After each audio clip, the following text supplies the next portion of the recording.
Hey everybody, thank you for tuning in. By now, you may have heard First Lady Michelle Obama talk about experiencing low-grade depression.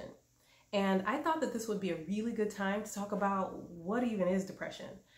And to be sure, even though Mrs. Obama and I are best friends in my head, she and I have never had a conversation about what low-grade depression means for her. But I wanted to clear up some things so that we could all be on the same page, or as much as possible.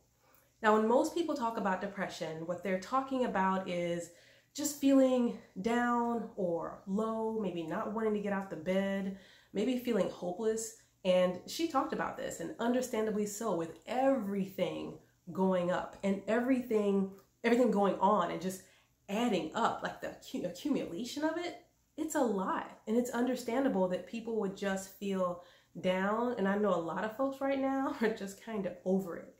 And so when most people talk about depression, they just talk about, they talk about this low mood or feeling down or just feeling sad and maybe lethargic or not having energy. When mental health professionals talk about depression, there's two things to think about. Well, actually, there's a lot to think about, but we think about depression kind of on a continuum that is a continuum of severity. So maybe you have low or mild or low-grade depression, like what Mrs. Obama talked about, or you have more severe clinical depression or clinical symptoms of depression. And that brings me to the next point. Depression is actually like several different, what we call symptoms. It's an accumulation of symptoms that all work together to make someone meet threshold for depression. And so what are those things?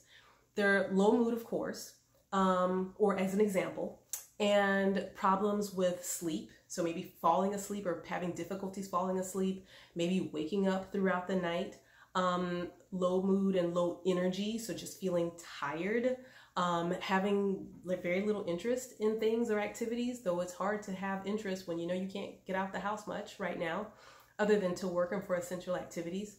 Maybe problems with concentration or memory.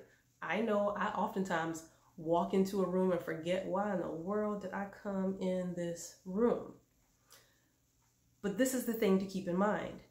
When these kinds of things happen in isolation, or maybe problem sleeping over here, or low energy over here, or frustration and problems with concentration and remembering things over here, that in and of itself isn't depression. So when we talk about meeting clinical threshold for depression, you have to have a lot of different symptoms most days, almost every day, for at least 2 weeks, and for the better part of a day.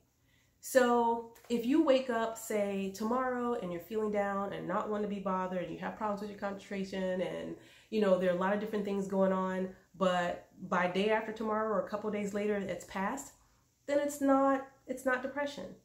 But if, say, most of your waking hours, you're having a lot of different concerns that I described, and they last for a couple weeks or more, or certainly months.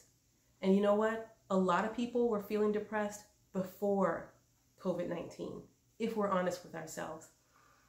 And what's important about all of this is that when you recognize that you have some symptoms of depression, or if you have clinical levels of depression, that it's time to do something different. Doing something different may mean seeing a professional and working through, maybe doing talk therapy as you would with a psychologist, maybe talking to a psychiatrist or your primary care physician, because they are able to prescribe antidepressant medication. But first, recognizing if there is a problem. Understandably, we're all having a tough time right now, and some are having a lot tougher time than others.